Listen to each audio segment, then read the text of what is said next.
वाला पार्ट है तो एग्जाम में अगर आना भी है तो मेडिकल के एग्जाम में आ सकता है, लेकिन उसमें बहुत ही छोटा सा स्ट्रक्चर आता है एलिन्स का स्ट्रक्चर। बाइफेनिल और बाकी चीजें तो वैसे भी नहीं आती। एम्स के एग्जाम में हो सकता था इंपॉर्टेंट हो, बट एनडीए का पेपर जैसा रहा है 2 साल का, उसके हिसाब से तो बिल्कुल नहीं लगता कि ऐसा कोई सवाल पूछने वाला है। बट फिर भी कंसिडरेशन लेके चल सकते हैं। जैसे मान लो अगर हम लोग एलिन्स का स्ट्रक्चर लेके चलते हैं, या क्यूमलीन भी बोल सकते हैं हम लोग आराम से, तो एलिन्स वाले स्ट्रक्चर में हम लोग कंजिक्यूटिव डबल बॉन्ड की बात करते हैं। अब जैसे मान लो कंजिक्यूटिव डबल बॉन्ड है और यहाँ पे हम लोग का ग्रुप प्रेजेंट है ए बी और सी डी, मान के चलते हैं। तो इस केस में हम लोगों का पहला कंडीशन रिस्ट्रिक्टेड रोटेशन स्ट्रक्चर, जो डबल बॉन्ड वाला पार्ट है वो एग्जिस्ट कर रहा है, इसमें कोई दिक्कत नहीं है। तो रिस्ट्रिक्टेड रोटेशन स्ट्रक्चर तो है, क्योंकि पाई बॉन्ड है तो रोटेशन तो नहीं हो सकता। दूसरा पार्ट, इस रिस्ट्रिक्टेड रोटेशन स्ट्रक्चर के अलोंग हम लोग का जो पहला कार्बन है इसके ऊपर 2 ग्रुप्स हैं जो आपस में डिफरेंट है, और जो लास्ट कार्बन है इसके ऊपर भी 2 ग्रुप्स हैं, ये भी आपस में डिफरेंट है। इसका मतलब सेकंड वाला स्ट्रक्चर भी आराम से पॉसिबल है, ऐसा हम लोग बोल सकते हैं। मतलब सेकंड कंडीशन भी फुलफिल हो रहा है। लेकिन लास्ट क्लास में ऐसा बोला था कि पहला कंडीशन और दूसरा कंडीशन ज्योमेट्रिकल आइसोमेरिज्म को सिंपल तरीके से समझने के लिए, तो सिंपल तरीके से अगर समझना है तो उसके लिए पहला और दूसरा कंडीशन फुलफिल कर सकते हैं, लेकिन मेनली तीसरा कंडीशन हम लोग को फॉलो करना होता है। और अगर केवल थर्ड कंडीशन वाले पार्ट को कंसिडर करना शुरू करें हम लोग, तो थर्ड कंडीशन वाले पार्ट के हिसाब से रिलेटिव डिस्टेंस स्पेस में 2 एटम्स का चेंज होना चाहिए। अब रिलेटिव डिस्टेंस वाला पार्ट चेंज हो रहा कि नहीं हो रहा, अगर इसका कंसिडरेशन लेके चले, तो एलियंस का स्ट्रक्चर तुम लोगों को पहले डिस्कस किया था केमिकल बॉन्डिंग में, और बोला था कि वहाँ पे बाद में वापस से इस चीज का डिस्कशन करेंगे। तो अगर फिर से एक बार छोटा सा डिस्कशन रखते हैं यहाँ पे, जैसे यहाँ पे ए स्ट्रक्चर दे रखा, बी दे रखा, और दूसरा यहाँ सी और डी दे रखा। तो पहले वाले कार्बन पे हाइब्रिडाइजेशन sp2 होगा, दूसरे कार्बन पे sp हाइब्रिडाइजेशन, और तीसरे वाले पार्ट पे sp2 दे रखा। तो इस केस में अगर पहले वाले पार्ट में sp2 हाइब्रिडाइजेशन है C1 वाले पार्ट पे, तो मान के चलते हैं कि S के साथ px और py हम लोग का हाइब्रिडाइजेशन में चला गया, एजम्पशन लेके चलते हैं। तो इस केस में C1 और C2 में जो पाई बॉन्ड है, इस पाई बॉन्ड को बनाने के लिए अपने पास pz के अलावा कोई ऑप्शन नहीं होगा। मतलब pz के अलावा कोई अवेलेबल ऑर्बिटल ही नहीं है। इसका मतलब C1 का pz ऑर्बिटल और C2 का pz ऑर्बिटल दोनों के दोनों z ऑर्बिटल आराम से कंबाइन कर जाएंगे। फिर जब हम लोग कार्बन नंबर 2 की बात करेंगे, तो कार्बन नंबर 2 में sp हाइब्रिडाइजेशन है, तो इसका मतलब s के साथ कोई एक p ऑर्बिटल चाहिए, और pz तो ऑलरेडी खत्म हो चुका है। मतलब अपने पास ऑप्शन में px और py ये 2 ऑप्शन है। मान के चलते हैं कि हॉरिजॉन्टल डायरेक्शन x है, तो इसका मतलब px वाला पार्ट हाइब्रिडाइजेशन में चला जाएगा। अगर x वाला पार्ट हाइब्रिडाइजेशन में चला गया, तो उस केस में C2 और C3 के बीच में पाई बॉन्ड बनाने के लिए हम लोगों के C2 वाले पार्ट में pz तो खत्म हो चुका है, px भी खत्म हो चुका है, मतलब py के अलावा कोई ऑप्शन नहीं है। और अगर py वाला पार्ट पाई बॉन्ड का फॉर्मेशन करा रहा है, इसका मतलब सामने py के साथ ही पाई बॉन्ड का फॉर्मेशन करा पाएगा। तो C3 वाले पार्ट में sp2 हाइब्रिडाइजेशन बनाने के लिए s ऑर्बिटल अवेलेबल है, px और py में से py ऑर्बिटल खत्म हो चुका है और pz ऑर्बिटल भी बाकी है इसका। तो इसका मतलब sp x प्लस pz ये ऑर्बिटल हम लोग मिक्सिंग में आराम से यूज कर सकते हैं। तो पहले का जो 3 बॉन्ड है, मतलब पहले का जो sp और 2 हाइब्रिडाइजेशन है, ये एक्स वाई डायरेक्शन में है, और दूसरे वाले पार्ट में जो हम लोग का बॉन्ड है वो एक्स जेड डायरेक्शन में है। तो एक्स डायरेक्शन को हम लोग कंसिडर करना शुरू करें, तो दोनों के दोनों परपेंडिकुलर डायरेक्शन में होगा, रहेगा इसी टाइप से हॉरिजॉन्टल डायरेक्शन में ही, लेकिन रहेगा दोनों परपेंडिकुलर डायरेक्शन में। जैसे मान लो अगर हम लोग का एक पाई बॉन्ड होता, तो एक पाई बॉन्ड ऐसा लेके चल सकते हैं, यहाँ पे कार्बन, तो मान लेते हैं कि यहाँ पे एक कार्बन है और दूसरा इधर भी एक कार्बन है। तो ये दोनों के दोनों कार्बन जब पाई बॉन्ड से अटैच्ड है, तो ऊपर एक ग्रुप है, मतलब मान लो ये स्ट्रक्चर की हम बात कर रहे हैं, कार्बन डबल बॉन्ड कार्बन, यहाँ वाले पार्ट में ए बी, इधर सी और डी। तो इस केस में हम लोग का एक कार्बन इस पे ए और बी है, दूसरा कार्बन इस पे सी और डी दे रखा। तो ये स्ट्रक्चर ऐसा एग्जिस्ट कर रहा है, तो एक प्लेन में एग्जिस्ट कर रहा है। प्लेन में ये नीचे की तरफ हो या ऊपर की तरफ हो, इससे कोई मतलब नहीं है, लेकिन ये ओवरऑल पूरा का पूरा मॉलिक्यूल प्लेन में एग्जिस्ट कर रहा है। लेकिन जब हम लोगों का बीच में एक और पाई बॉन्ड रहेगा, मतलब carbon double bond carbon double bond carbon, तो उस केस में पहला कार्बन और तीसरा कार्बन, अगर इसको यहाँ पे कंसिडर करें, पहला कार्बन यहाँ पे हो गया, तीसरा कार्बन यहाँ पे हो गया, और इन दोनों के ज्वाइंट के पार्ट मतलब बीच में यहाँ पे हम लोग का बीच वाला कार्बन है। तो इस केस में अगर किमलीन्स का केस है या एलीन्स का केस है, तो ये पूरा मॉलिक्यूल प्लानर नहीं होता है, पूरा मॉलिक्यूल एक दूसरे के परपेंडिकुलर डायरेक्शन में चला जाता है। तो अपने हाथ के स्ट्रक्चर से इस चीज को एज्यूम करना बहुत आसान हो जाएगा कि हम लोग का पहले मॉलिक्यूल प्लानर था और अभी मॉलिक्यूल वाला पार्ट प्लानर ना होकर के अगर हम लोग दो पाई बॉन्ड रखते हैं, carbon double bond carbon, carbon double bond carbon, तो प्लानर मॉलिक्यूल ना होकर के एक पार्ट परपेंडिकुलर प्लेन में चला गया। तो खुद से हाथ का ये स्ट्रक्चर बना करके सोचो, या फिर इमेजिन इमेजिन क्या सामने ही देखना है उसमें कि अगर ऐसा स्ट्रक्चर है तो ये ऊपर वाले पॉइंट का, मान लो कि हम लोग कोई भी एक कार्बन पे सी और डी था, तो इस सी वाले पार्ट का अगर हम लोग ए और बी से डिस्टेंस मेजर करते हैं, मतलब ए और बी वाले पार्ट से मेजरमेंट करते हैं हम लोग अपने इस थंब वाले पार्ट का डिस्टेंस, तो यहाँ से हम लोग आगे साइड जाएंगे या फिर यहाँ से पीछे साइड जाएंगे, बेसिकली ऐसा। यहाँ कोई पॉइंट है, यहाँ से ऊपर जाना है या फिर यहाँ से नीचे जाना है, दोनों दोनों का डिस्टेंस सेम रहेगा एग्जैक्टली। तो अगर हम लोगों का थर्ड कंडीशन हम लोग कंसिडर करें इस केस में कि दो पाई बॉन्ड वाला पार्ट है, तो उस केस में ये दोनों एटम्स और ये दोनों एटम्स परपेंडिकुलर प्लेन में चला जाता है। ज्यादा प्रिसाइज स्ट्रक्चर ऐसा बना सकते हैं, carbon double bond carbon, carbon double bond carbon, और मान के चले अगर कि ए वाला पार्ट और बी वाला पार्ट एक नॉर्मल प्लेन में है, तो उस केस में जो सी और डी वाला पार्ट होगा वो हम लोगों के परपेंडिकुलर प्लेन में सॉलिड और डैश पे आराम से डाल सकते हैं। तो इसके वजह से थोड़ा सिमेट्रिकल स्ट्रक्चर बना देते हैं। तो इसके वजह से हम लोगों के ए का डिस्टेंस सी से और ए का डिस्टेंस डी से दोनों एग्जैक्टली बराबर डिस्टेंस होता है, और सिमिलर टाइप से बी का डिस्टेंस सी से और बी का डिस्टेंस डी से ये भी बराबर डिस्टेंस होता है। तो अगर हम लोग इस ए के जगह पे बी डाल दे और इसके जगह पे ए डाल दे तो भी कोई फर्क नहीं पड़ेगा, क्योंकि हम लोग ऊपर से आगे का डिस्टेंस मेजर कर रहे हैं, ऊपर से पीछे का डिस्टेंस मेजर कर रहे हैं, नीचे से आगे का डिस्टेंस, नीचे से पीछे का डिस्टेंस कुछ भी मेजर कर रहे हैं, तो उससे कोई फर्क नहीं पड़ेगा, डिस्टेंस एग्जैक्टली सेम है। तो पहला कंडीशन भले ही फुलफिल हो रहा हो, दूसरा कंडीशन भले ही फुलफिल हो रहा हो, लेकिन तीसरा कंडीशन फुलफिल नहीं हो रहा। इसका मतलब मॉलिक्यूल में कोई भी दो एटम का हम लोग रिलेटिव डिस्टेंस स्पेस में चेंज नहीं कर सकते। अगर रिलेटिव डिस्टेंस चेंज नहीं कर सकते तो मॉलिक्यूल ज्योमेट्रिकल आइसोमर वाला पार्ट शो नहीं करेगा। याद रखने का एक तरीका कंसिडर कर लिया जाता है वैसे इसमें कि अगर दो पाई बॉन्ड है या चार पाई बॉन्ड है या 6 पाई बॉन्ड है तो मॉलिक्यूल ज्योमेट्रिकल आइसोमर शो नहीं करेगा। अगर 1, 3, 5, 7 मतलब odd number of pi bond है तो मॉलिक्यूल ज्योमेट्रिकल आइसोमर शो करेगा। और उसको समझने का हम एक और सिंपल सा तरीका बता रहे हैं। ये मतलब ये तरीका वैसे मतलब बिना इमेजिनेशन के भी काम में आएगा। इनफैक्ट ऐसा नहीं है कि हम लोग केवल एलियंस के केस की बात कर रहे हैं, स्पाइरो कंपाउंड में भी सिमिलर टाइप का केस लेकर के चल लेंगे। पहले हम दूसरा एक सिनेरियो लेके चल लेते हैं कि 3 पाई बॉन्ड है तो इसमें क्या होगा। तो अगर मान लो ऐसा स्ट्रक्चर दे रखा और इससे पूछा है ज्योमेट्रिकल आइसोमर शो कर सकते कि नहीं कर सकते, तो इस केस में हम लोग का 3 पाई बॉन्ड है और इन 3 पाई बॉन्ड वाले पार्ट को अगर कंसिडर करें तो पहले वाले स्ट्रक्चर में जो पार्ट था अगर ऐसा है तो दूसरा उसके परपेंडिकुलर रहेगा। फिर जब वापस से इसके आगे जाएंगे तो फिर वापस से पार्ट ये हम लोग के मतलब पैरेलल फेस में आ गया। मतलब पहला वाला स्ट्रक्चर हॉरिजॉन्टल था तो दूसरा वर्टिकल हुआ, फिर वापस अगला स्ट्रक्चर हॉरिजॉन्टल होगा। मतलब पहला स्ट्रक्चर और तीसरा स्ट्रक्चर दोनों हॉरिजॉन्टल होने वाला है। तो ओवरऑल अगर ये देखें हम लोग स्ट्रक्चर तो पूरा का पूरा एक ही प्लेन में है। बीच वाला पार्ट भले ही अलग प्लेन में जा रहा है लेकिन फर्स्ट पार्ट और last part exactly same plane में है। चाहे तो इसका बॉन्डिंग स्ट्रक्चर मेंशन कर लेते हैं। पहले वाले पार्ट में sp2, दूसरे में sp, तीसरे में sp और चौथे में sp2।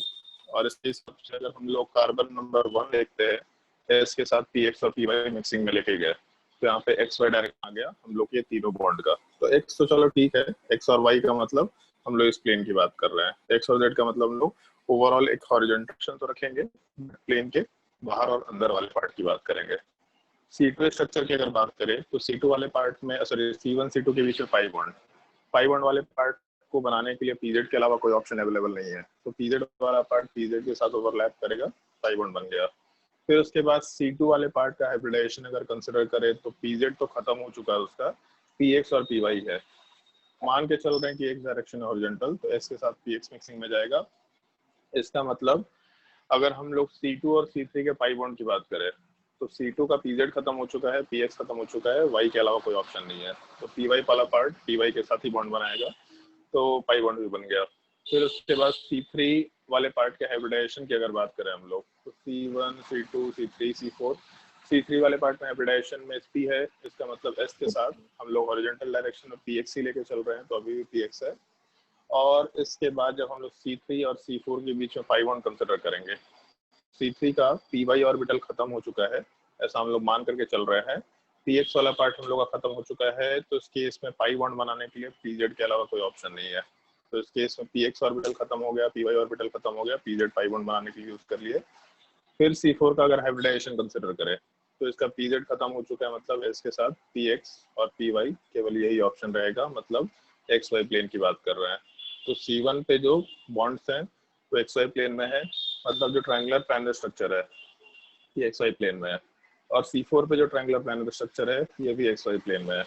तो अगर दोनों के दोनों xy प्लेन में है, इसका मतलब ओवरऑल हम लोग प्लानर स्ट्रक्चर की बात करते हुए काम कर रहे हैं, ऐसा बोला जा सकता है। ओवरऑल प्लानर स्ट्रक्चर है, ये चीज हम लोग आराम से कंसिडर कर सकते हैं। तो अगर हम लोग का 3 पाई बॉन्ड हुआ तो इस केस में ये जो बिल्कुल लास्ट का पार्ट है, carbon double bond carbon double bond carbon double bond carbon, अगर हम लोगों का odd number of pi bond हुआ तो इस केस में ये जो चारों एटम्स है ये चारों सेम प्लेन में आते हैं। इसको सिंपली ऐसा समझ लेना, अगर odd number of pi bond होगा तो उस केस में केवल यहाँ पे एक डबल बॉन्ड है, सिंपल एक डबल बॉन्ड के जैसा इसको कंसिडर कर लेना। अगर even number of pi bond होगा तो उसको 2 डबल बॉन्ड के जैसा कंसिडर करके प्रोडक्ट वाले पार्ट को देख लेना कि उसमें ज्योमेट्रिकल आइसोमर की पॉसिबिलिटी है या नहीं है। तो यहाँ पे मॉलिक्यूल ज्योमेट्रिकल आइसोमर शो कर सकता है, क्योंकि पहला कंडीशन फुलफिल हो गया, दूसरा कंडीशन फुलफिल हो गया और रिलेटिव डिस्टेंस चेंज कर सकते हैं, मतलब मॉलिक्यूल ज्योमेट्रिकल आइसोमर शो कर पाएगा, इसमें कोई दिक्कत नहीं, ऐसा बोला जा सकता है। इसमें जो सिनेरियो हम लोग लेके चल रहे हैं एग्जैक्टली सेम टाइप का सिनेरियो स्पाइरो कंपाउंड में होता है, और पहले हम स्पाइरो कंपाउंड बताते हैं और फिर उसके बाद दोनों के कॉम्बिनेशन के ऊपर कुछ सवाल हम लोग डिस्कस करेंगे। स्पाइरो कंपाउंड बोलो या फिर इस चीज को स्पाइरेंस भी बोल सकते हैं। और स्पाइरो कंपाउंड या स्पाइरेंस वाले पार्ट का मतलब हो गया 2 रिंग के स्ट्रक्चर्स आपस में एक ही कार्बन से अटैच होंगे। तो जैसे अगर हम लोग टेट्राहेड्रल शेप की बात करें तो टेट्राहेड्रल शेप वाले पार्ट में हम लोगों का एक पार्ट सॉलिड पे होता है, एक पार्ट डैश पे होता है, दो प्लेन के मतलब बोर्ड के प्लेन में एग्जिस्ट करता है। तो ऑलमोस्ट इस टाइप का चीज है कि जैसे मान लो ये पार्ट है तो ये ऑलमोस्ट 109 डिग्री है, तो इस केस में बाकी जो दोनों बॉन्ड होगा वो इसके परपेंडिकुलर प्लेन में एग्जिस्ट करेगा। मतलब अगर ये हम लोग का हॉरिजॉन्टल प्लेन है तो बाकी दोनों बॉन्ड एग्जैक्टली इसके वर्टिकल, ये हॉरिजॉन्टल प्लेन वाले पार्ट में, ये वर्टिकल अगर प्लेन है तो ये हॉरिजॉन्टल प्लेन वाले पार्ट में एग्जिस्ट करेंगे बॉन्ड्स। तो उसको ऐसा समझ सकते हैं हम लोग कि अगर मान लो ये स्ट्रक्चर दे रखा, एक मिनट, जैसे मान लो एक 4 मेंबर रिंग है, ठीक है, और दूसरा एक और 4 मेंबर रिंग है, तो ये दोनों 4 मेंबर रिंग अगर होंगे तो हर एक कार्बन पे हाइब्रिडाइजेशन हम लोग का sp3 होने वाला है। तो एक रिंग वाले स्ट्रक्चर का जो कॉर्नर है इसके ऊपर जो बाकी बचे बॉन्ड्स होंगे वो इसके प्लेन के परपेंडिकुलर होंगे, इस टाइप का एग्जिस्ट करेगा। मतलब एक रिंग अगर हम लोग बिल्कुल ऐसा वर्टिकल प्लेन में रख रहे हैं तो दूसरा हॉरिजॉन्टल प्लेन में होगा, और जो हॉरिजॉन्टल प्लेन में होगा भी वो दोनों के लिए सिमेट्रिकल रहेगा। अगर हम इसको वर्टिकल करते हैं तो उस केस में दूसरा वाला पार्ट हॉरिजॉन्टल पे जाएगा, और बॉन्ड्स वाले पार्ट बाहर के डायरेक्शन में ओरिएंटेड होंगे। मतलब क्योंकि 109 डिग्री फॉलो करना है अपने को, तो जैसे ये बॉन्ड है अगर तो यहाँ तो 90 डिग्री है, यहाँ कोई ऑप्शन नहीं है, बट ये जो ऊपर का दोनों बॉन्ड होगा ये दोनों के दोनों बॉन्ड प्लेन में बाहर की तरफ आएगा और ऊपर के डायरेक्शन में भी जाएगा। मतलब एग्जैक्टली ऐसा नहीं रहेगा, 90 डिग्री पे नहीं रहना है, 109 डिग्री पे एक बॉन्ड, 109 डिग्री पे दूसरा बॉन्ड। तो इसके दोनों हम लोग प्लेन के बाहर और प्लेन के अंदर दोनों साइड हम लोग बॉन्ड्स वाले पार्ट को लेके चल रहे होंगे, जो कि इसके प्लेन के 109 डिग्री पे ओरिएंटेड रहेगा। तो उसी 109 डिग्री पे जो बॉन्ड ओरिएंटेड होना चाहिए था उसके जगह पे हम लोग दूसरा ये रिंग का स्ट्रक्चर अटैच कर रहे हैं। अगर इसको घुमाएंगे स्ट्रक्चर को तो ऐसा टाइप का स्ट्रक्चर दिखाई देगा। मतलब ये अपने कॉपी से, मतलब घर में जो कॉपी है उसको ये लेके बना सकते हैं, कॉपी एक लिया और दूसरा कॉपी लिया, दोनों एक दूसरे के परपेंडिकुलर प्लेन में रहेगा। तो वापस से सेम चीज है, एक रिंग दूसरा रिंग उसके परपेंडिकुलर प्लेन में, तो एक रिंग के जो भी बॉन्ड्स होंगे वो दूसरे रिंग के बॉन्ड्स के परपेंडिकुलर डायरेक्शन में चले जाएंगे, ऐसा हम लोग बोलते हुए काम कर रहे हैं। इनफैक्ट ऐसा कंसिडर कर सकते हैं जैसे अगर मान लो ये स्पाइरो कंपाउंड है जिसमें एक ही कार्बन के ऊपर दोनों रिंग्स होंगे, तो उस केस में एक रिंग का जो बॉन्ड होगा हम लोग दूसरे रिंग का बॉन्ड एग्जैक्टली इसके परपेंडिकुलर डायरेक्शन में कंसिडर करते हुए काम कर सकते हैं। ऐसा हम लोग मेंशन कर सकते हैं कि एक रिंग अगर नॉर्मल प्लेन में है तो दूसरा सॉलिड और डैश वाले प्लेन में, मतलब ओरिजेंटल प्लेन में होगा। अगर मान लो 3 रिंग होता तो 3 रिंग वाले पार्ट में वापस से हम लोग को सेम कंसिडरेशन मिलना चाहिए। एक रिंग अगर नॉर्मल प्लेन में है तो दूसरा रिंग वाला पार्ट सॉलिड और डैश में होगा, तीसरा रिंग वाला पार्ट वापस से नॉर्मल प्लेन में चला जाएगा। मतलब फर्स्ट रिंग और थर्ड रिंग सेम प्लेन में होगा। तो जैसे पाई बॉन्ड लेके चल रहे थे हम लोग कि carbon double bond carbon, carbon double bond carbon, पहले का पाई बॉन्ड का प्लेन और दूसरे का पाई बॉन्ड का प्लेन परपेंडिकुलर होगा। तो सिमिलर टाइप से अगर दो रिंग्स हुए तो इसको एक पाई बॉन्ड के जैसा कंसिडर करते हुए चलना, या फिर दो रिंग अगर दे रखा तो ठीक है, चार अगर देगा तो उसको दो रिंग के बराबर ले लेना, छह अगर देगा तो उसको भी दो रिंग के बराबर ले लेना। हाँ अनु बोलो। सर स्पाइरो कंपाउंड में हम लोग ऊपर और नीचे वाला वर्टिसेस का डिस्टेंस देखते हैं क्या? स्पाइरो कंपाउंड में हम लोग ऊपर वाला और नीचे वाला, सर जैसे एक स्क्वायर है ना, इस हाँ तरफ वाला लेफ्ट, तो हाँ उसके ऊपर वर्टिस और नीचे वर्टिस का डिस्टेंस ये बोल रहा देखें। है क्या? हाँ, ये दोनों का डिस्टेंस जो दूसरा ये कंपाउंड है उसका। ये डिपेंड करता है। जैसे मान लो कि नॉर्मली इस तरह का स्ट्रक्चर दे रखा होता है कि ए और बी दे रखा, और दूसरा जो दूसरा रिंग है उसमें यहाँ पे भी ए और बी दे रखा, नॉर्मली ये दे रखा होता है, ठीक है। लेकिन ऐसा कोई रूल नहीं है कि हम लोग स्पाइरो कंपाउंड में केवल ये चीज लेके चलेंगे। स्पाइरो कंपाउंड का मतलब है कि एक कार्बन पे दो रिंग्स आपस में फ्यूज होंगे, आपस में अटैच्ड होंगे एक कार्बन के अलावा। तो ग्रुप यहाँ पे हो या फिर ग्रुप वाला पार्ट यहाँ पे हो, ये अपनी मर्जी पे। इनफैक्ट यहाँ पे अगर ए बी हुआ तो डिपेंड करेगा कि हम लोग रेफरेंस पॉइंट क्या लेके चल रहे हैं। जैसे मान लो कि अगर हम लोग एक सिंपल रिंग की बात करते हैं, तो सिंपल रिंग में ऐसा बोला था कि जहाँ कहीं भी दो डिफरेंट ग्रुप दिखाई देगा उस पॉइंट को कंसिडर करना। तो जैसे मान लो यहाँ क्लोरीन और यहाँ क्लोरीन है, तो बाकी किसी भी कार्बन को हम लोग कंसिडर नहीं कर रहे, क्योंकि बाकी किसी भी कार्बन को लेके चलेंगे तो वहां पे तो हाइड्रोजन दे रखा है, दो दो हाइड्रोजन है, तो उसको कंसिडर करने का कोई सेंस नहीं बनता है। तो हम लोग केवल इस एक पॉइंट को कंसिडर करेंगे जहाँ पे क्लोरीन के अलावा हाइड्रोजन है, और इस एक पॉइंट को कंसिडर करेंगे जहाँ पे क्लोरीन के अलावा हाइड्रोजन है। तो अगर हम लोग स्पाइरो कंपाउंड लेके चले, तो मान लो स्पाइरो कंपाउंड वाले पार्ट में ए और बी दे रखा, तो इस पूरे के पूरे रिंग के स्ट्रक्चर में यहाँ पे दो हाइड्रोजन है, यहाँ पे दो हाइड्रोजन है, यहाँ दो हाइड्रोजन है, यहाँ दो हाइड्रोजन है, कोई डिफरेंस नहीं है पहला चीज। उसके अलावा अगर इस कार्बन के रिस्पेक्ट में बात करें, मतलब यहाँ वाले पॉइंट के रिस्पेक्ट में, तो हो सकता था कि हम लोग इन दोनों को रिस्ट्रिक्टेड रोटेशन स्ट्रक्चर माने। यहाँ पे हम लोग का ए और बी दो अलग अलग ग्रुप दे रखा है इस पॉइंट पे, बट इस पॉइंट पे ऊपर से जाने पे जो ग्रुप है नीचे से जाने पे एग्जैक्टली सेम ग्रुप है। जिसका मतलब अगर ऐसा डिवीजन कर दें तो डिवीजन में ए और बी उसी प्लेन में खत्म हो जाएगा। वो ऐसा नहीं कि ए ऊपर चला जाएगा बी नीचे चला जाएगा, क्योंकि ए और बी टेट्राहेड्रल शेप में है, तो हम ऊपर लिखे हैं ए और बी को, बट ये दोनों एग्जैक्टली सेम चीज है। तो इक्वल डिवीजन होने का मतलब यहाँ से ऊपर और यहाँ से नीचे का पार्ट एग्जैक्टली सेम है। तो इन दोनों पॉइंट्स को हम लोग रेफरेंस नहीं बना सकते, इन दोनों पॉइंट को रेफरेंस बनाने का कोई सेंस नहीं है। तो हम लोग इसके बाद अगर और आगे के स्ट्रक्चर पे जाएं, जैसे अभी तक हम लोग बोले थे कि ये वाले पॉइंट को रेफरेंस नहीं बना सकते, इसको नहीं बना सकते, यहाँ भी दो हाइड्रोजन से इसको रेफरेंस नहीं बना सकते, इसको भी नहीं बना सकते, तो सिमिलर टाइप से ये भी रेफरेंस नहीं बना पाए। अब किसको बना सकते हैं? तो इस पॉइंट को रेफरेंस बना सकते हैं, क्योंकि यहाँ पे ए और बी एटम है, यहाँ पे भी ए और बी एटम है। तो इस पॉइंट पे दो अलग अलग ग्रुप्स हैं, इस पॉइंट पे दो अलग अलग ग्रुप्स हैं। तो अभी हम लोग इस स्पाइरो कंपाउंड में ये दोनों रेफरेंस पॉइंट के हिसाब से सारा कंसिडरेशन ले रहे हैं। लेकिन ये कोई रूल नहीं है कि स्पाइरो कंपाउंड में रट लेना इस चीज को, ऐसा होता है। आगे क्वेश्चन में देंगे हम एक दो क्वेश्चन जहाँ पे हो सकता है कि रेफरेंस पॉइंट ही चेंज हो जाए। तो अगर कभी सवाल आता है तो इसका सवाल केवल यही पूछा जाएगा कि ये ज्योमेट्रिकल इसमें शो कर रहा है कि नहीं कर रहा, सवाल ऐसा ही पूछेगा। तो हम सजेशन ही नहीं देंगे कि उसमें रटना कि इवन नंबर होता है तो ये होता है, ऑड नंबर होता है तो ये होता है। उसमें सिंपली ये देखना कि हम लोग किस तरीके से रेफरेंस लेवल बना सकते हैं, किस पॉइंट के रिस्पेक्ट में रेफरेंस लेवल बना सकते हैं।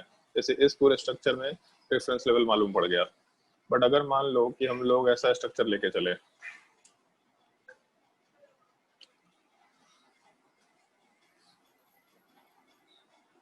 मान लो ये स्ट्रक्चर लेके चलते हैं, तो इस स्ट्रक्चर वाले पार्ट में अगर हम लोग रेस्ट्रिक्टेड रोटेशन स्ट्रक्चर की बात करें तो है, दूसरा केस हम लोग का इस पॉइंट पे दो अलग अलग ग्रुप है, तो इसको रेफरेंस लेवल के लिए कंसिडर कर सकते हैं। इसको नहीं ले सकते, इसको नहीं ले सकते। इस एक पॉइंट को अगर ले तो इस बार ऊपर का ग्रुप अलग है और नीचे का ग्रुप अलग है, तो इसका मतलब हम लोग इस पॉइंट को रेफरेंस के लिए आराम से कंसिडर कर सकते हैं, क्योंकि यहाँ से ऊपर जाने पे जो हम लोग का वैलेंसी है वो अलग टाइप का है, नीचे जाने पे वैलेंसी अलग टाइप का है, पहला चीज। अगर आगे जाएंगे तो इस पॉइंट को भी ले सकते थे हम लोग क्लोरीन और हाइड्रोजन के लिए, लेकिन वो बात सेम ही निकल के आ जाएगा, क्योंकि जो डायरेक्शन है ग्रुप का वो डायरेक्शन वाला पार्ट सही से नहीं फिट बैठेगा, क्योंकि दो रिंग है, परपेंडिकुलर डायरेक्शन में चले जाएंगे। तो अगर ये रिंग, पहला रिंग वाला पार्ट दूसरे रिंग के परपेंडिकुलर डायरेक्शन में है, हम उसका डायग्राम बना रहे हैं, रिंग वाला पार्ट नॉर्मल प्लेन में है, तो जो दूसरा रिंग होगा ये पार्ट सॉलिड प्लेन में होगा और उसके अलावा डैश प्लेन में होगा। और अब अगर हम लोग इसके ऊपर के बॉन्ड्स की बात करेंगे तो इसके ऊपर के जो बॉन्ड्स है वो वापस से नॉर्मल प्लेन में हो जाएंगे, क्लोरीन और हाइड्रोजन इस टाइप का। इनफैक्ट ऊपर भी नहीं रहेगा, एक बॉन्ड नीचे जाएगा, तो ऐसा क्लोरीन वाला पार्ट और नीचे हाइड्रोजन वाला पार्ट कंसिडर कर सकते हैं। स्ट्रेट लाइन बना दी क्या? हाँ, स्ट्रेट लाइन बना दियो वहाँ पे। और यहाँ वाले पार्ट में जो क्लोरीन और हाइड्रोजन है ये भी स्ट्रेट लाइन के फॉर्मेट में ही है। तो इसमें हम लोग रेफरेंस लेवल नहीं बना पा रहे होंगे, इसमें हम लोग यहीं से बात कर लेंगे तो भी काम हो जाएगा अपना, मतलब हम लोग उससे आगे तक जाने की जरूरत नहीं है। क्योंकि होगा क्या कि जैसे हम लोग जो ग्रुप है उसमें इस पॉइंट पे जो दोनों ग्रुप है अगर उसको उल्टा कर दें केवल इस ग्रुप वाले पार्ट को, तो उल्टा करने का मतलब है कि हम लोग का जो क्लोरीन वाला पार्ट है वो एक तो उधर साइड, मतलब जब हम लोग पीछे के साइड थे डैश वाले पार्ट पे तो क्लोरीन ऊपर था। अगर इस ग्रुप वाले पार्ट में जैसे मान लो ये बॉन्ड ऊपर है, मेरा एक पेन है जो ऊपर है, अगर इसको हम लोग फ्लिप कर दे ऐसा, तो उस केस में हम लोग का ग्रुप डैश पे चला जाएगा। तो उस रिंग में जो हम लोग का थंब वाला पार्ट है अगर इसको हम लोग फ्लिप किए तो थंब वाला पार्ट ऊपर से नीचे चला गया, मतलब सॉलिड वाला पार्ट डैश पे आएगा, डैश वाला पार्ट सॉलिड पे जाएगा। और साथ ही साथ ग्रुप्स भी ऊपर अगर है तो नीचे जाएगा, नीचे वाला ग्रुप ऊपर आ जाता है। तो अगर यहाँ पे क्लोरीन ग्रुप होता है इधर हाइड्रोजन, और पीछे वाले पार्ट को हम लोग फ्लिप करके एक दूसरा स्ट्रक्चर इमेजिन करते कि अगर बॉन्डिंग हो रहा होता और ऐसा स्ट्रक्चर बनता कि हम लोगों का जो पीछे वाला कार्बन है वो आगे आ जाता और आगे वाला कार्बन पीछे चला जाता, तो इस केस में क्लोरीन वाला पार्ट इस बार नीचे चला जाता, हाइड्रोजन ऊपर होता, जबकि दूसरा क्लोरीन हाइड्रोजन तो सेम टाइप से है। तो इसके पॉइंट के ऊपर वेरिएशन होने से ही हम लोग का डिस्टेंस वाला पार्ट अपने आप चेंज हो गया। तो इसका मतलब हम लोगों को इस बार इस पॉइंट तक जाने की जरूरत नहीं है, केवल यहाँ के पॉइंट से हम लोग सारा कंसिडरेशन लेकर के आराम से चल सकते हैं, और बाकी पॉइंट्स को ले नहीं सकते क्योंकि वहाँ पे हाइड्रोजन दे रखा है।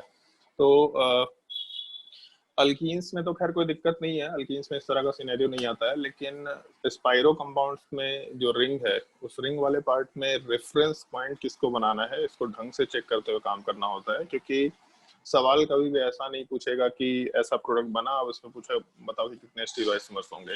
ये स्टीरियो आइसोमरिज्म का या फिर ज्योमेट्रिकल आइसोमरिज्म का बहुत ही स्पेसिफिक केस है। तो अगर ये स्पेसिफिक केस है इसका मतलब सवाल अगर पूछेगा तो प्रिसाइजली यही पूछेगा कि ये मॉलिक्यूल ज्योमेट्रिकल इसमें शो कर रहा कि नहीं कर रहा। तो जब ऐसा सवाल पूछेगा तो फुर्सत के साथ आराम से जवाब देना, कोई हड़बड़ी में जवाब देने की जरूरत नहीं है। तो हम लोग ऊपर कहाँ पे थे? आइए स्ट्रक्चर वाले पार्ट की बात कर रहे थे। तो अगर दो रिंग होगा तो दोनों रिंग एक दूसरे के परपेंडिकुलर होगा, और अगर तीन रिंग होगा तो दो रिंग एक प्लेन में होगा और तीसरा उसके परपेंडिकुलर प्लेन में होगा। अब अपने मर्जी पे है, दो को सॉलिड डैश पे डालो, एक को नॉर्मल प्लेन में डालो, या दो को डैश ये नॉर्मल प्लेन में डालो और एक को सॉलिड डैश पे डालो, उससे कोई फर्क नहीं पड़ रहा, हम लोग का ज्योमेट्रिकल आइसोमर आराम से कंसिडर किया जा सकता है। इसके अलावा हम लोग अगर कंसिडरेशन लेके चले तो एक छोटा सा तरीका और भी बताते हैं तुम लोगों को। जैसे अगर मान लो ऐसा दे रखा,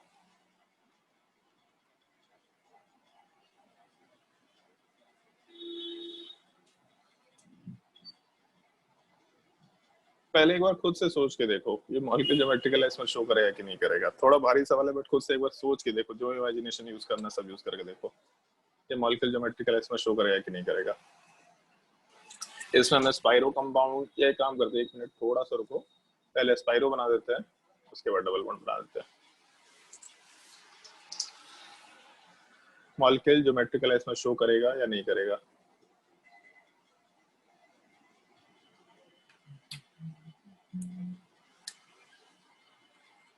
सो करेगा।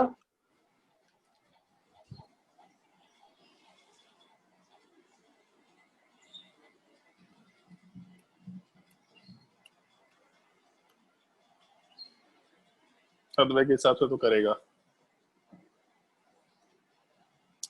और कोई आंसर? तो दो ही ऑप्शन है, करेगा या नहीं करेगा।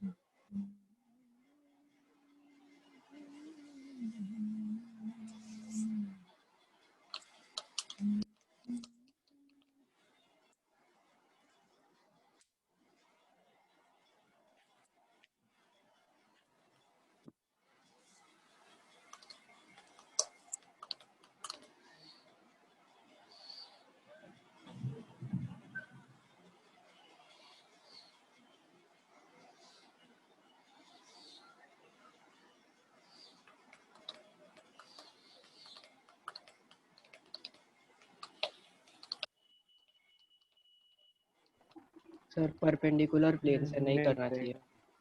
परपेंडिकुलर प्लेन है, नहीं करना चाहिए। एक आदमी बोला कि दो आदमी बोला, हमको समझ नहीं आया। सर मैंने भी बोला नहीं करेगा। अरविंद जी बोल रहा है नहीं करेगा। ओके, मेरा नाम चेंज हो गया अरविंद आज। पता कर लिया। अच्छा, मतलब हम अपना दाढ़ी हटा लिए तो अपना नाम हटा लिया। और बताओ भाई ज्योत्सना। लंबा टाइप करने में टाइम लगता है। सर नहीं करेगा। अच्छा, तुम आंसर चेंज कर रहा है, गलत बात है भाई, ऐसा नहीं किया करो। सर अभी देख।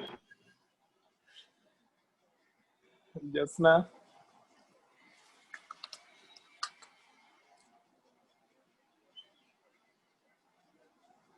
प्रियांश, आदित्य, पता नहीं सर। ओके, मैसेज सेंड किया तो था। मैसेज सेंड किया था तो मैसेज सर क्या मैसेज सेंड तो कर किया रहा था। है? मुझे लगा आवाज नहीं आता है, सही मैसेज से ही काम चल रहा। यार मेरे पास मैसेज नहीं आया है तुम्हारा, आया ना बता दो। परपेंडिकुलर प्लेन ना में सर। तुम्हारे हिसाब से भी नहीं हो रहा।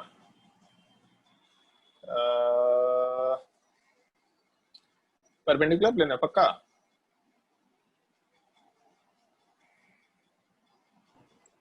परपेंडिकुलर नहीं, मतलब कि शुरुआत में कुछ सोच के बोला तो उसके बाद भूल गया। कोई बात नहीं, हमको तो सेम प्लेन दिखाई दे रहा है।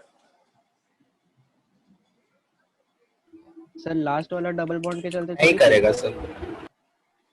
हमको तो दिखाई दे रहा है कि ज्योमेट्रिक लाइन्स में शो करेगा, क्योंकि परपेंडिकुलर प्लेन नहीं है।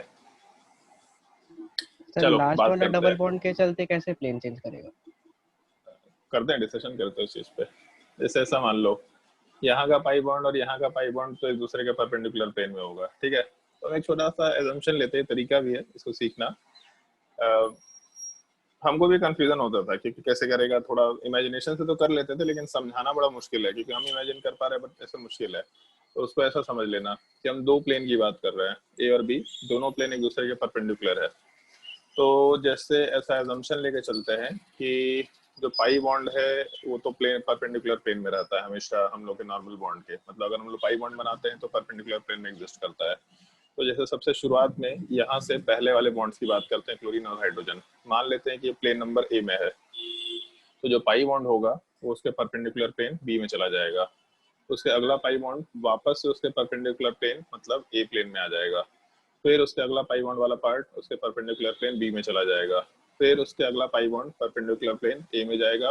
और वो जो रिंग वाला पार्ट है वो भी पाई बॉन्ड के परपेंडिकुलर प्लेन में ही होगा, क्योंकि अगर मान लो यहाँ पे रिंग नहीं होता, यहाँ से आगे का पार्ट, तो नॉर्मल दो बॉन्ड है बेसिकली, तो जैसा ये बॉन्ड है वैसे ये बॉन्ड है। तो इसका मतलब ये पूरा का पूरा रिंग वाला पार्ट हम लोग परपेंडिकुलर प्लेन बी में कंसिडर कर सकते हैं। और एक रिंग दूसरे रिंग के परपेंडिकुलर होता है, तो इसका मतलब अगला रिंग वाला पार्ट परपेंडिकुलर प्लेन ए में एग्जिस्ट करेगा। फिर जो पाई बॉन्ड वाला पार्ट है वो उसके परपेंडिकुलर प्लेन बी में एग्जिस्ट करेगा। और इस पाई बॉन्ड से अगला बॉन्ड वाला पार्ट उसके परपेंडिकुलर प्लेन ए में एग्जिस्ट करेगा। तो बीच में क्या है क्या नहीं है इससे कोई मतलब नहीं है। पहला एटम और लास्ट एटम ये दोनों सेम प्लेन में एग्जिस्ट कर रहा है। अगर दोनों सेम प्लेन में एग्जिस्ट कर रहा मतलब रिस्ट्रिक्टेड रोटेशन स्ट्रक्चर के अलोंग हम लोगों के पास कोई भी एक restricted rotational structure equivalent one pi bond मान लो उसको, यहाँ क्लोरीन हाइड्रोजन ऊपर chlorine bromine molecule geometric lines में शो कर पाएगा, क्योंकि हम लोगों का पहला कंडीशन फुलफिल हो रहा है, दूसरा कंडीशन फुलफिल हो रहा है, और क्योंकि हम लोगों का लास्ट का दोनों पार्ट सेम प्लेन में है तो रिलेटिव डिस्टेंस भी आराम से चेंज होगा, तो मॉलिक्यूल ज्योमेट्रिक लाइन्स में शो करेगा। ये तरीका थोड़ा ध्यान रखना। लेकिन इसमें भी उस चीज का ध्यान रखना जो आज ऊपर डिस्कस किए, ये पार्ट जो पॉइंट ऑफ रेफरेंस है, इस एक चीज का थोड़ा ध्यान रखते हुए काम करना होता है।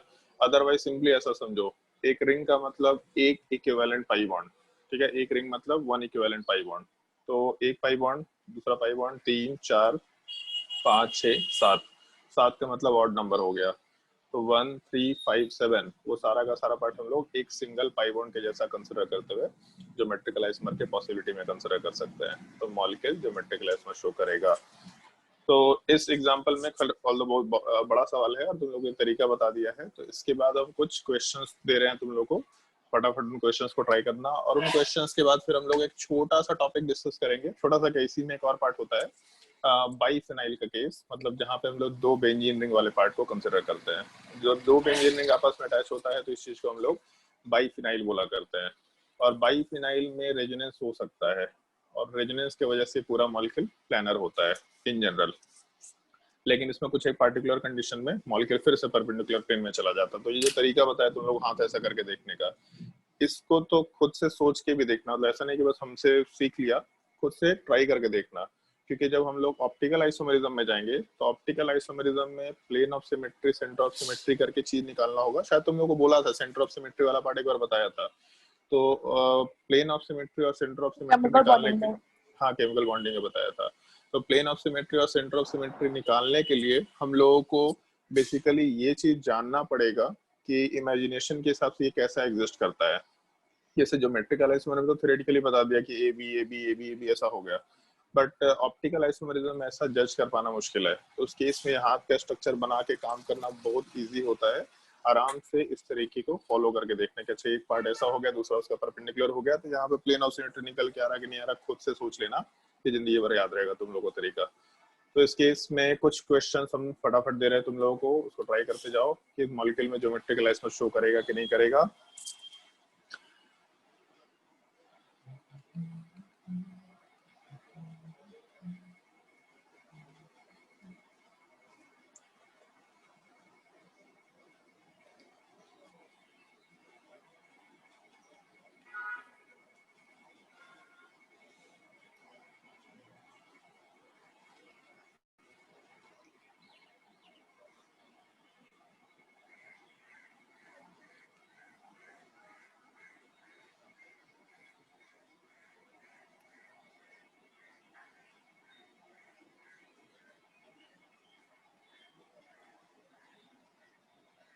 और हम लोग कॉम्बिनेशंस की बात कर रहे हैं, बेसिकली स्पाइरो कंपाउंड और बाइसाइक्लो के कॉम्बिनेशंस की बात कर रहे हैं।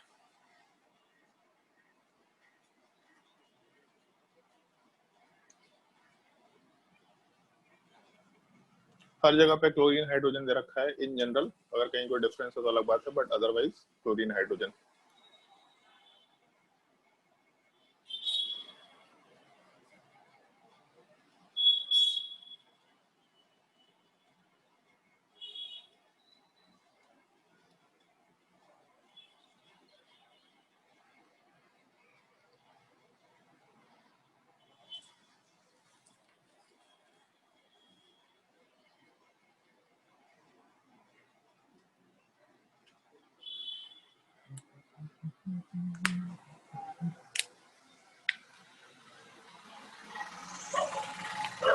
कितने क्वेश्चन ट्राई करो, एक क्वेश्चन बहुत भारी तो ऊपर डिफिकल्ट सॉल्व कराई दिया है, और वो तरीका यूज कर सकते हैं, ये भी वो तरीका यूज कर सकते हैं। बस पॉइंट ऑफ रेफरेंस का ध्यान रखना है, कहाँ पे दो ग्रुप्स हैं अलग, उनको हम लोग को, मतलब कहाँ से कहाँ के पॉइंट को हम लोग रिस्ट्रिक्टेड रोटेशनल स्ट्रक्चर मानते हुए काम करेंगे। बस एक छोटे से पॉइंट का ध्यान रखना, बाकी सिंपल सा टॉपिक है ये।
ज्योत्सना,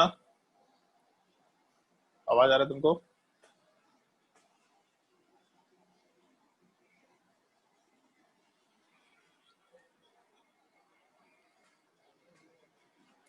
ज्योत्सना आवाज आ रहा है क्या? Yes sir. तुमको जो 11th के मेडिकल वालों का टेस्ट हुआ है उसका पेपर देना है और 2 पेपर देना है तुमको। ठीक है, जो तुम्हारा पेपर का टेस्ट मतलब छूटा हुआ है वो दोनों पेपर तुमको असाइन कर देंगे। तुमको उसका मैसेज भी अलग से चला जाएगा। तुमको 2 पेपर इस बार संडे को देना है। पुराने सिलेबस का टॉपिक है, वो सब वैसे ही आता होगा तुम लोगों को। और आज तुम्हारा कल आएगा टेस्ट में? क्या आजकल लेक्चर आएगा टेस्ट में? ज्योमेट्रिकल आइसोमेरिज्म तो नहीं आएगा सिलेबस में। स्ट्रक्चरल आइसोमेरिज्म दे रखा है ना केवल, ज्योमेट्रिकल नहीं आएगा। क्यूमुलेटिव टेस्ट में ऑलरेडी हम लोग शुरू से सिलेबस ले रहे हैं, तो ऐसा कोई हम लोग को टेंशन नहीं है। और नेक्स्ट वीक से नहीं, मतलब जब इन लोगों का क्यूमुलेटिव टेस्ट का शेड्यूल लगेगा तो जो उसना तुम्हारा अलग से एक शेड्यूल तुमको पर्सनली मैसेज चला जाएगा। जो तुम लोग का मतलब जो तुम्हारा पेपर कोड होना चाहिए कि ये पेपर का तुमको कोड देना है, या फिर तुम्हारा जो नॉर्मल 11th वाले बैचेस हैं उनका ये पेपर तुमको अपीयर होना है, उसका मैसेज तुम लोग को अलग से चला जाएगा। ऑलमोस्ट सारा कुछ स्ट्रीमलाइन हो गया है। हम लोग का टेस्ट सीरीज वाला चीज फाइनलाइज हो गया था, उसी में सारे टीचर्स लोग लगे हुए थे। और पासवर्ड बैच का हम लोग को प्रोग्राम बनाने में काफी दिमाग खराब करना पड़ा। अभी जेईई मेंस का रिजल्ट आया है और हम लोग के पास इंक्वायरी आया है पासवर्ड बैच में एडमिशन के लिए।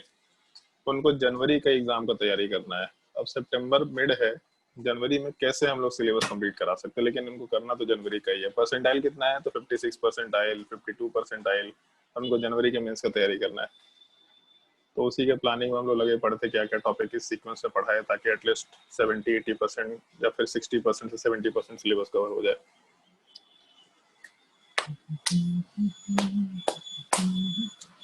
और तुम लोगों का भी टेस्ट सीरीज हो चुका है शायद शुरू, या फाइनलाइज हो चुका है, ग्रुप में चला गया 10th वाले लोग। बोर्ड का ध्यान रखो तुम लोग, बोर्ड का चीज छोड़ मत देना, बहुत मार मारेंगे तुम लोग को।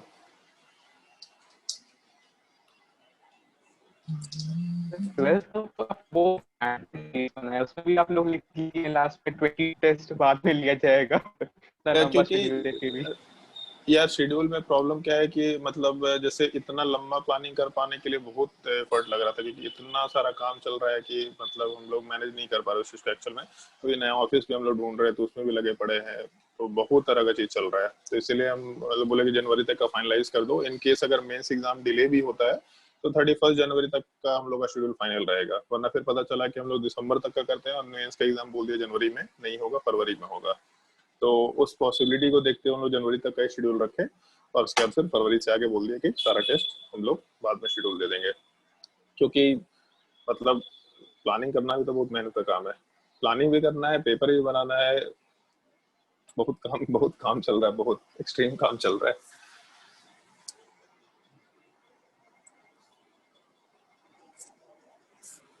सर आप बाल कटवा लिए? नहीं,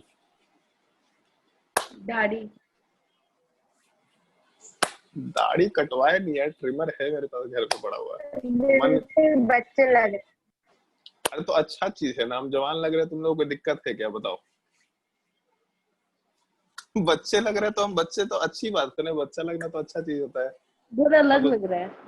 बहुत अलग लग रहा है यार, अलग तो लगेंगे, मतलब दाढ़ी में थोड़ा हम सीरियस टाइप के लगते हैं। हमको अच्छा नहीं लग रहा था, सब ना वीडियो देख देख के अच्छा नहीं लग रहा था, बहुत सीरियस लग रहा है। हम हंसते भी तो लगता है कि सीरियस टाइप का हंस रहे हैं सब। एक तो ऐसे ही हमसे डरता है, उसमें और डरने लग जाएगा। तो ले चलो ठीक है, हटा लो। अब मेडिकल का पेपर पता चला तो बर्थडे के दिन ऐसा किए थे। हाँ 2 साल पहले किए थे। ज्योत्सना मेडिकल का पेपर देखे तुम? हाँ सर देखे। बहुत आसान पेपर आया है इस बार। 60% मैच कर गया तमिलनाडु बोर्ड का पेपर से। नहीं इतना भी आसान नहीं है, लेकिन फिर भी जैसे एक न्यूज़ में दिया था, पता नहीं, एक स्टूडेंट का 628 मार्क्स आ रहा है। पावनी जो थी पासवर्ड बैच में, 2 आंसर की के हिसाब से एक में 628 है और एक में 615 दिखा रहा है उसका मार्क्स। ऑल्दो वो मतलब 2 घंटे में पूरा पेपर सॉल्व करके बैठ गई थी। 2 घंटे में पूरा पेपर, केवल 3 क्वेश्चन छोड़ी। उसमें भी उसको डाउट था कि इस क्वेश्चन में मारे कि इस क्वेश्चन में मारे टाइप से, तो छोड़ दी। केवल इस वजह से छोड़ी कि तुक्का नहीं मारना। तो सर बोले अरे यार लास्ट के 3 क्वेश्चन में तो तुक्का मार दिया जाता है। वो है कि डेंजर जोन में रहते तो नहीं मारा जाता। अगर आप सेफ जोन में ऑलरेडी है तो आपको तुक्का मारना चाहिए। एक सही होगा तो 4 नंबर मिलेगा, गलत होगा तो 2-3 नंबर, अगर माइनस भी होगा तो क्या फर्क पड़ रहा है, आप सिलेक्ट तो हो ही चुके हैं। तो उसका 6 मतलब फिजिक्स में 6 क्वेश्चन नेगेटिव हुआ, उसमें भी डेसिमल प्लेस में कैलकुलेशन में केवल गलती की, जैसे ना 10 पॉइंट अगर 7 है तो 1.07 में आंसर मार्क कर दिया। इस वजह से 3 क्वेश्चन गलत की थोड़ा। और केमिस्ट्री में 3 क्वेश्चन कंफ्यूजिंग था, थोड़ा थ्योरेटिकल था बट कंफ्यूजिंग था, उसमें क्वेश्चन उसका गलत हुआ। तो इसका तो काफी अच्छा स्कोर आ रहा है। दूसरा सृष्टि का 605 नंबर आ 720, सृष्टि का 605 मार्क्स आ रहा है, और एक स्टूडेंट का 540 आ रहा है, एक स्टूडेंट का 536 आ रहा है, एक स्टूडेंट बनाया तो 656 का है भास्कर, लेकिन इसका कितना फाइनल कैलकुलेशन ये बताया नहीं, उसके बाद हम बात भी नहीं कर पाए इससे। और उसके अलावा एक मोहिनी है, वो भी बोली कि अच्छा एग्जाम गया है बट कैलकुलेशन नहीं की थी उस टाइम तक। गुड़िया का भी पता नहीं। एक और स्टूडेंट का 600 आ रहा है, जो एक्सपेक्टेड है कि 3 लोगों का मार्क्स 600 से इस बार आएगा। मजा ही आ जाएगा, बहुत अच्छा रिजल्ट आएगा मेडिकल में इस तरह का। पेपर काफी आसान है, लास्ट ईयर से भी इस बार आसान पेपर दे दिया, मतलब इतना आसान पेपर तो एक्सपेक्टेड नहीं था, बट एनटीए वाले पेपर काफी आसान दे रहे हैं। बट हम एक्सपेक्ट करते हैं कि 2 साल के बाद जब ज्योत्सना तुम पेपर दोगे तो तुम्हारे टाइम पे पेपर भारी होना शुरू हो जाए, एकदम से भारी पेपर डालेगा, सब बाहर निकलेगा रोते हुए एकदम से बहुत भारी पेपर था, बहुत भारी पेपर था। लड़की लोग तो और रोते हुए निकलती है उसमें। हर बार बोर्ड के एग्जाम में, फिजिक्स के एग्जाम में बहुत लोग रोते हुए दिखाई देते हैं उनको। चलो ध्यान दो, सबसे पहले वाले क्वेश्चन में मॉलिक्यूलर ज्योमेट्रिक क्लास क्या क्या जैसे नहीं, सीबीएसई बोर्ड में होता क्या है ना, जैसे मैथ्स का पेपर लोग मान के चलते हैं कि भारी होगा, फिजिक्स का पेपर अगर थ्योरेटिकल क्वेश्चन है तो लोगों को लगता है कि आसान होगा, और क्योंकि उसमें मेडिकल वाले स्टूडेंट्स भी आते हैं तो उनका तो मैथमेटिकल अप्रोच उतना अच्छा नहीं होता है, तो वो लोग एक्सपेक्ट करके जाते हैं कि बोर्ड का पेपर आसान होगा, थ्योरेटिकल होगा, लेकिन आ जाता है न्यूमेरिकल, और आजकल न्यूमेरिकल भी काफी अच्छे पूछने लग गए उसमें, तो लोगों का पेपर बिगड़ जाता है, तो सब लोग दुखी होकर निकलते हैं, बहुत दुखी होकर निकलते हैं। तो बोर्ड में तो सबको 90% चाहिए, मेंस एडवांस नीट हो या ना हो, बोर्ड में तो नंबर चाहिए होता है। चलो पहले वाले क्वेश्चन की बात करते हैं। पहले वाले केस में मॉलिक्यूलर ज्योमेट्रिक क्लास में शो नहीं करेगा क्योंकि यहाँ एटम ही सेम है, तो इसलिए बात ही नहीं कर सकते यहाँ पे। दूसरे वाले केस में मॉलिक्यूलर ज्योमेट्रिक क्लास में शो करेगा क्योंकि परपेंडिकुलर प्लेन ए बी वापस से ए, तो जो लास्ट के दोनों बॉन्ड्स है वो ए प्लेन में चले गए, आराम से 2 अलग अलग ग्रुप से मॉलिक्यूलर ज्योमेट्रिक क्लास में शो कर पाएगा। थर्ड वाले केस को अगर कंसिडर करें तो प्लेन ए, प्लेन बी, प्लेन ए, प्लेन बी, फिर वापस से ए, मतलब वापस से सेम प्लेन में ग्रुप है, अलग अलग ग्रुप से रखे, मॉलिक्यूलर ज्योमेट्रिक क्लास में शो करेगा। A plane, 5 on B plane, ring A plane, 5 on B plane, फिर से A plane, molecular geometric class में शो करेगा। थर्ड में दोनों तरफ क्लोरीन नहीं है, अच्छा सॉरी, यहाँ दोनों क्लोरीन है क्या? नहीं नहीं, एच है वो, एच क्लोरीन में एटलीस्ट मतलब दोनों को अलग अलग, एच लिखते वक्त हम ऐसा लिख देते हैं तो थोड़ा एच समझ लेना उसको, क्लोरीन और एच है। फिर उसके बाद क्वेश्चन नंबर 5 वाले पार्ट में ए बी ए वापस से मॉलिक्यूल सेम प्लेन में है, मॉलिक्यूल ज्योमेट्रिक क्लास में शो करेगा। फिर plane A B A same plane में मॉलिक्यूल है, मॉलिक्यूल ज्योमेट्रिक क्लास में शो करेगा। क्वेश्चन नंबर 7 वाले पार्ट में प्लेन ए बी, और एक चीज ध्यान रखना है, हम लोग का डिफरेंस वाला पार्ट यहीं से शुरू हो गया, इसके आगे नहीं है, इसीलिए हम लोग लास्ट वाले रिंग के प्लेन को कंसिडर नहीं करेंगे अभी के लिए, ना कि प्लेन को ए और बी मेंशन कर रहे हैं, जबकि हम लोग का रेफरेंस पॉइंट यहीं से शुरू हो जा रहा है, यहाँ के रिस्पेक्ट में हम लोग इस पार्टिकुलर पॉइंट की बात कर रहे हैं, तो इसके वाले पूरे ग्रुप को प्लेन ए में डाल सकते हैं। तो जिन दोनों पॉइंट के रिस्पेक्ट में रेफरेंस पॉइंट की बात कर रहे हैं वो दोनों सेम प्लेन में है, मतलब मॉलिक्यूलर ज्योमेट्रिक क्लास पर आराम से शो कर सकता है क्वेश्चन नंबर 7 वाले पार्ट में भी। तो रेफरेंस पॉइंट का थोड़ा ध्यान रखने का अपने को, रेफरेंस पॉइंट वाले पार्ट को हम लोग किस तरीके से कंसिडर करेंगे। तो अगर क्वेश्चन आएगा तो मान के चल रहे हैं कि डिफिकल्ट दिखाई देगा ही देगा, तो पेशेंटली आराम से क्वेश्चन सॉल्व करना रेफरेंस लेवल को कंसिडर करते हुए। और इन सब केसेस के बाद ज्योमेट्रिकल आइसोमरिज्म में जो सबसे लास्ट केस है जो हम लोग को कंसिडर करना होता है, इस चीज को हम लोग बाइफिनाइल बोल सकते हैं। ऑल्दो हम बस तुमको 2 चीज का इसमें पार्ट मेंशन करेंगे, बाइफिनाइल होता क्या है और क्यों मॉलिक्यूल प्लेन चेंज करता है, फिर हम तुमको सवाल देंगे सीधा, तुमको खुद से बताना है, वो जो हाथ वाला स्ट्रक्चर था उसके हिसाब से सोच के बताना है कि मॉलिक्यूल ज्योमेट्रिकल आइसोमर शो कर रहा है कि नहीं कर रहा। तो सबसे पहला पार्ट बाइफिनाइल का मतलब होता है कि हम लोग का एक बेंजीन रिंग वाला पार्ट, 2 फिनाइल वाला पार्ट है, बट ऐसा नहीं है कि बाइफिनाइल का मतलब हम लोग केवल 2 ही रिंग लेके चलेंगे, हम लोग बोलेंगे बाइफिनाइल लेकिन 3 बेंजीन रिंग, 4 बेंजीन रिंग, वैसा भी एग्जांपल पुट अप कर सकते हैं। सबसे पहला पार्ट थोड़ा ध्यान रखना, ऑल इस चीज को भी हम लोग जानते नहीं है, बट सिंपली अभी ध्यान रखना, प्लानर ड्यू टू रेजोनेंस। क्यों होगा, थोड़ा इसके लिए जीओसी तक का वेट कर लेना, वहां पे इस तरह का पॉइंट आएगा तो अपने आप समझ में आ जाएगा, पहला चीज। और दूसरा, एक चीज का ध्यान रखना, अगर हम लोगों का ये दोनों के दोनों बेंजीन रिंग वाले पार्ट में कोई भी एक ग्रुप में, यहाँ पे जैसे मान लो कि हम लोग एक ग्रुप रख देते हैं, यहाँ पे भी एक ग्रुप रख देते हैं, और इसके बाद इन दोनों में से किसी भी एक बॉन्ड पे ग्रुप डाल दो, एक्स वाई जेड कुछ भी डाल दो, उससे कोई दिक्कत नहीं है। तो उस केस में ये दोनों के दोनों ग्रुप्स स्पेस में इतने नजदीक है, जैसे मान लो अगर ग्रुप प्लानर होता तो ऐसा स्ट्रक्चर होना चाहिए था, बट अगर यहाँ एक ग्रुप होता है एक्स, नीचे वाई और यहाँ पे जेड और नीचे कुछ भी नहीं है, तो ये दोनों जो थंब है, ये दोनों ग्रुप स्पेस में इतने नजदीक होंगे, जैसे यहाँ तो दूर दिख रहा है बट स्पेस में नजदीक होंगे इस टाइप से, तो इनके रिपल्शन की वजह से ये दोनों पार्ट एक दूसरे का परपेंडिकुलर चेंज कर लेंगे। तो ये दोनों रिंग आपस में एक दूसरे के परपेंडिकुलर प्लेन में चला जाएगा, ताकि वॉन डेर वाल रिपल्शन का फैक्टर मिनिमाइज हो जाए।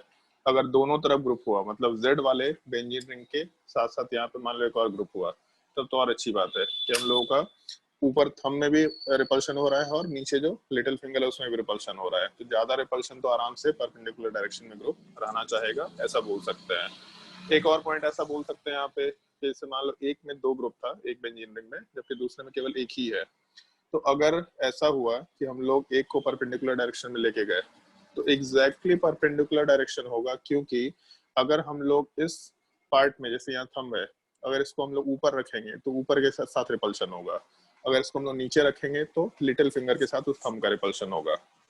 तो हम लोग परपेंडिकुलर डायरेक्शन में ही ग्रुप को रखेंगे। एक सर्टेन सिनेरियो थोड़ा ध्यान रखना होगा कि हम लोगों के पहले रिंग में भी एक ही ग्रुप है और दूसरे रिंग में भी ऑर्थो पोजीशन पे एक ही ग्रुप है, तो यहाँ तो रिपल्शन है, लेकिन अगर ये अपोजिट डायरेक्शन में चला गया तब तो रिपल्शन खत्म हो जाएगा। तो इस केस में हम लोग इसको परपेंडिकुलर डायरेक्शन में नहीं रखेंगे, फिर हम लोग अपोजिट डायरेक्शन में चले जाएंगे। तो एक ग्रुप में, एक बेंजीन रिंग में दोनों ऑर्थो पोजीशन पे, मतलब दूसरे बेंजीन रिंग के रिस्पेक्ट में दोनों ऑर्थो पोजीशन पे ग्रुप होने चाहिए। अदरवाइज अगर केवल एक एक ग्रुप हुआ तो बिल्कुल अपोजिट डायरेक्शन में ग्रुप चले जाएगा, ताकि वहां पे रिपल्शन वाला पार्ट हम लोग का मिनिमाइज हो जाए। इस एक सिनेरियो को ध्यान रखना, बस यहाँ पे एक छोटा सा पॉइंट मेंशन कर रहे हैं, in order to minimise the van der Waal repulsion,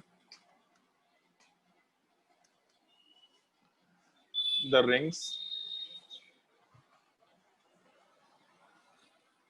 changes their plane and becomes perpendicular to each other। तो हम लोग का डायग्राम ऑलमोस्ट उसी टाइप का रहेगा जैसे हम लोग पहले मेंशन करके चल रहे थे, कि एक बेंजीन रिंग वाला पार्ट अगर नॉर्मल प्लेन में लेके चलते हैं, तो जो दूसरा बेंजीन रिंग वाला पार्ट है, उस दूसरे बेंजीन रिंग वाले पार्ट को हम लोग परपेंडिकुलर डायरेक्शन में रखेंगे। मतलब एक पार्ट यहाँ पे सॉलिड वाले पार्ट में जाएगा और दूसरे वाले पार्ट को हम लोग आराम से डैश वाले पोजीशन पर रख सकते हैं। एक ग्रुप यहाँ पे एक्स दे रखा, दूसरा ग्रुप एक्स है या वाई, उससे कोई मतलब नहीं है, बट सामने वाले पार्ट में हम लोग जेड ग्रुप लेके चल रहे हैं, और क्योंकि परपेंडिकुलर प्लेन में है तो हम लोग, अब उसमें भी रिपल्शन है तो ये अपने इस प्लेन को जो चेंज कर दिया एक बार, उसको फर्दर चेंज नहीं करेगा। तो हो सकता है कि हम लोग यहाँ पे जैसे अब कोई ऐसा बोल सकता है कि सर ये जो थंब है, तो ये थंब वाला पार्ट हम लोग के साइड आ जाए या ये थंब वाला पार्ट हम लोग से दूर चला जाए, ये भी तो हो सकता है, बट उससे रिलेटिव डिस्टेंस पे कोई फर्क नहीं पड़ा। इसको ऐसा समझो कि हम लोग का ये थंब वाला पार्ट है, इसको हम लोग ऐसा हॉरिजॉन्टल रखे तो हम लोग का लिटिल फिंगर बाहर दिख रहा है, बट इसको हम लोग उल्टे डायरेक्शन में रख दो, मान लो कैसा रखे ऐसा, तो इस केस में तो थंब वाला पार्ट है वो आगे जा रहा है, तो ऊपर वाले पॉइंट से हम लोग का जो डिस्टेंस है थंब का या फिर लिटिल फिंगर का, कोई डिस्टेंस में फर्क नहीं पड़ेगा, जैसा भी हम लोग डिस्कस करते हुए चल रहे थे। तो अपने हाथ में इस स्ट्रक्चर को बना के देखना, ज्यादा अच्छे तरीके से इमेजिन कर पाएंगे कि मॉलिक्यूल में रिलेटिव डिस्टेंस चेंज कर पा रहे हैं कि नहीं कर पा रहे हैं। और इस एक छोटे से पार्ट का डिस्कशन या फिर थ्योरेटिकल पार्ट सोचते हुए क्वेश्चन सोच के देखो कि मॉलिक्यूल यहाँ पे ज्योमेट्रिकल आइसोमर शो कर रहा है कि नहीं कर रहा।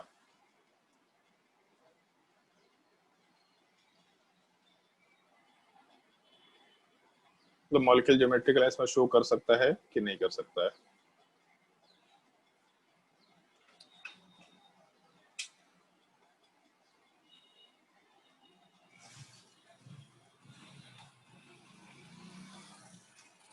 एक ही क्वेश्चन इसमें दे रहे हैं हम, एक क्वेश्चन तुम लोग के लिए सफिशिएंट होगा इस पार्टिकुलर टॉपिक से रिलेटेड।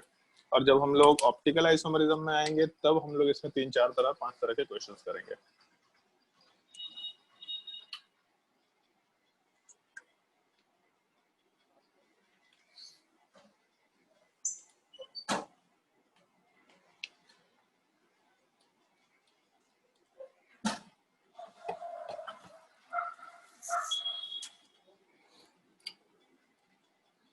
यार बारिश कल हो जाता, मेरा गाड़ी धुल जाता। आज बारिश हुआ है, विश्वकर्मा पूजा के बाद हम वेट कर रहे थे कि अब बारिश हो जाए, अब बारिश हो जाए, मेरी गाड़ी धुल जाए। आज पानी क्लास अरे तो क्लास में क्या पूजा पाठ करेगा तुम?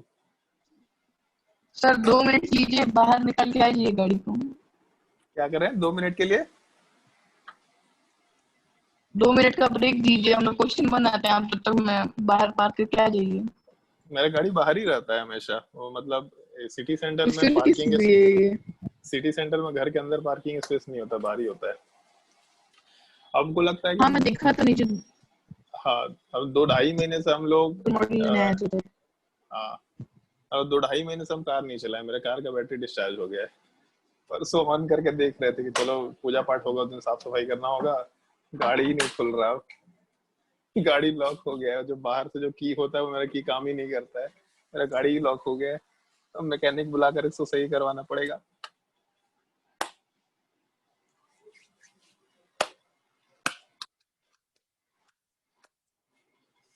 बताओ भाई अनूप, ज्योमेट्रिकल आइसोमर होगा कि नहीं होगा? होना चाहिए सर। होना चाहिए सर, क्यों होना चाहिए सर?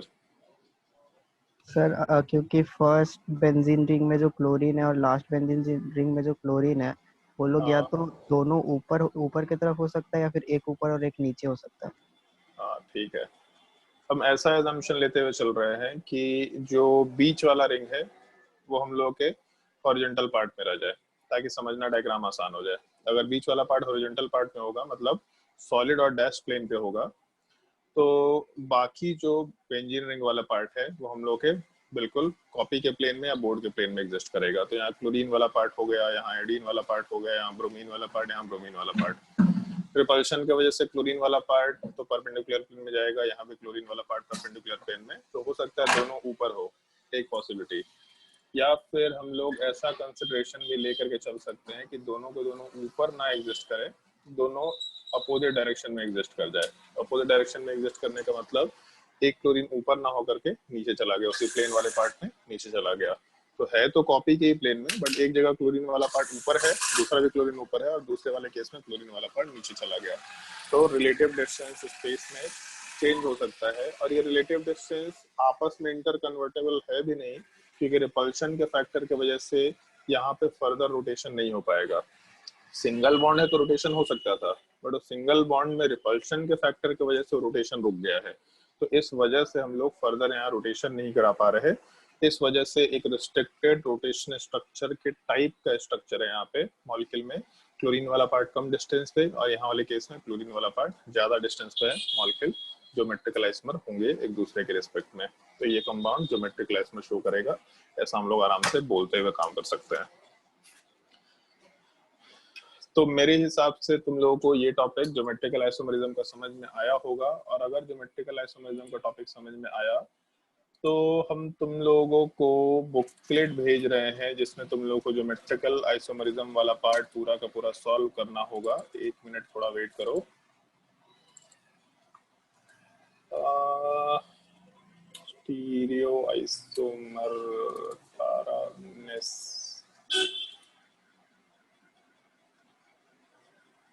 एक तो ज्योमेट्रिकल आइसोमर तुम लोगों को वर्कशीट में दे ही रखा था, वो तो तुम लोगों ने बना भी लिया है। वर्कशीट वाले पार्ट में तो कुछ बचा नहीं है। ज्योमेट्रिकल आइसोमरिज्म का बुकलेट कहाँ गया भाई?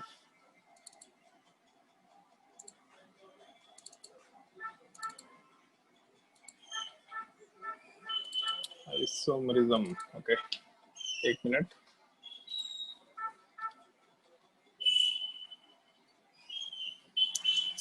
इसमें टॉटोमेरिज्म भी दे रखा है। टॉटोमेरिज्म तो उन लोगों को बाद में डिस्कस करना है।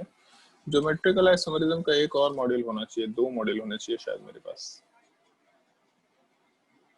ठीक है, तुम लोग के ग्रुप में एक मॉड्यूल अभी हम शेयर कर देंगे, और अभी हम इसको अपने वन नोट वाले पार्ट पे डाल रहे हैं। 1 मिनट।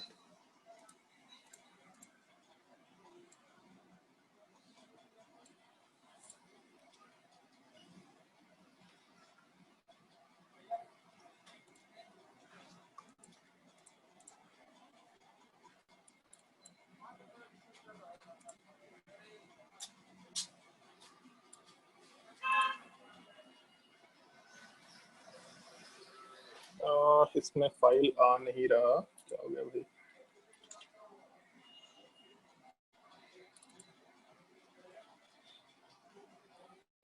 फाइल तो ओपन हो रहा है। चलो ठीक है, हम तुम लोगों को क्वेश्चन नंबर बताते चले जाएंगे और तुम उसको नोट कर लेना। शायद फाइल इसमें ट्रांसफर नहीं हो पा रहा। हम बुकलेट शो कर रहे हैं तुम लोगों को स्क्रीन पे। आप एडोब रीडर में खोल के रखे क्या बुकलेट को?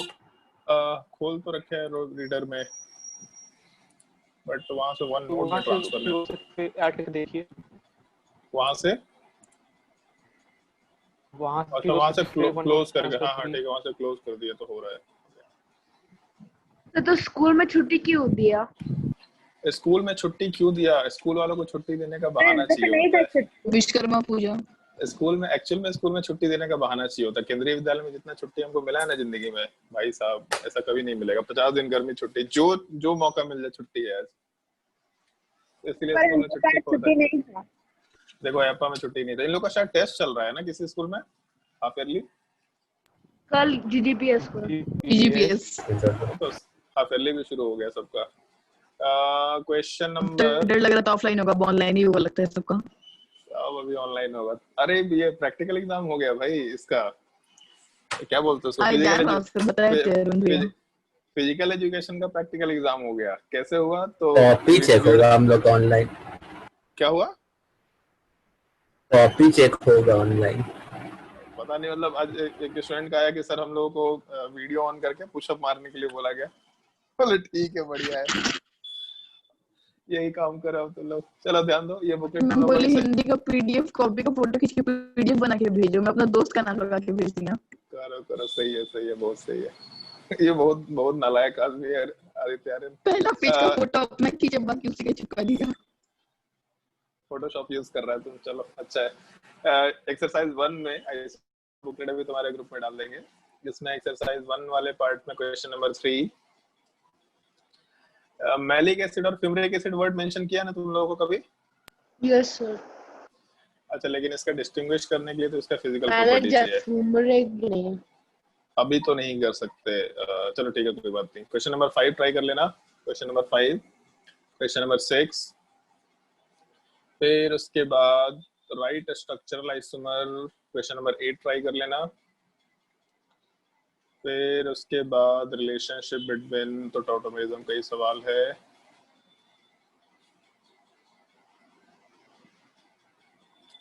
लेवल 2 में question number 2, question number 1, the number of Benzian derivative, question number 3। 5 solve नहीं कर सकते।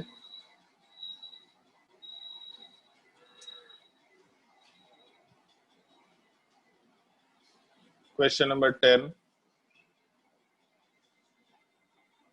11,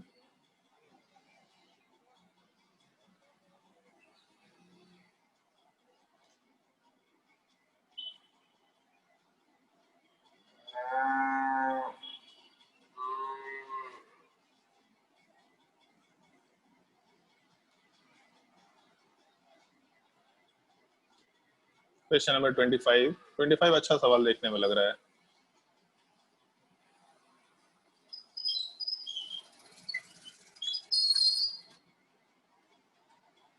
क्वेश्चन नंबर 5 एक्सरसाइज 3 का advance level problem. Question number 5, 2 number नहीं कर सकते अभी। सिस ट्रांसनोमेनक्लेचर क्वेश्चन नंबर 2 सिस ट्रांसनोमेनक्लेचर बताए नहीं तो एक क्लास और रुक जाओ। करने को कर सकते हैं ट्राई, लेकिन उसमें जैसे ये जो केस दे रखा है तो यहाँ वाले पार्ट में हम लोग सिस ट्रांस और सिन एंटी दोनों यूज कर सकते हैं, तो इसलिए अभी ये होमवर्क नहीं दिया। अब सिस ट्रांसनोमेनक्लेचर नेक्स्ट क्लास में जब बोल देंगे तो उसके बाद होमवर्क दे देंगे आराम से। फिर उसके बाद क्वेश्चन नंबर, उसमें टिक किया होगा ना? नहीं, पीडीएफ जो भेजेंगे उसमें टिक नहीं किया हुआ रहेगा। नोट करते जाओ, जो क्वेश्चन लिखते अपने कॉपी में पीछे नोट करते जा, कुछ तो मेहनत कर, कोई जब नालायक आदमी है। नहीं तो लिखा कुछ कुछ छूट गया, फिर सोचा छोड़ो। Question number 13। कोड ऑफलाइन होगा तो इन लोग को बहुत दिक्कत होगा। हाँ, इन लोगों की हालत बिगड़ जाएगी, इन लोग समझ नहीं रहे इस चीज को, आदत हो गया खराब इन लोग को ऑब्जेक्टिव क्वेश्चन सॉल्व कर करके। इन लोगों को प्रैक्टिस करवाना पड़ेगा, वो फुल सिलेबस का जो पेपर है वो सारा का सारा इन लोगों को प्रैक्टिस करवाना पड़ेगा। सिलेबस भी क्योंकि चेंज हो गया तो हम लोगों को पेपर उसमें भी चेंज करना पड़ेगा। हर साल मेहनत हो रहा है, तुम लोगों से एक साल पहले तो ऑब्जेक्टिव क्वेश्चन नहीं था, तो उस साल हम लोग पूरा पेपर बनाए कि चलो ठीक है अच्छे से पेपर बना लेते हैं, नेक्स्ट ईयर तो इसको यूज कर ही लेंगे हम लोग आराम से।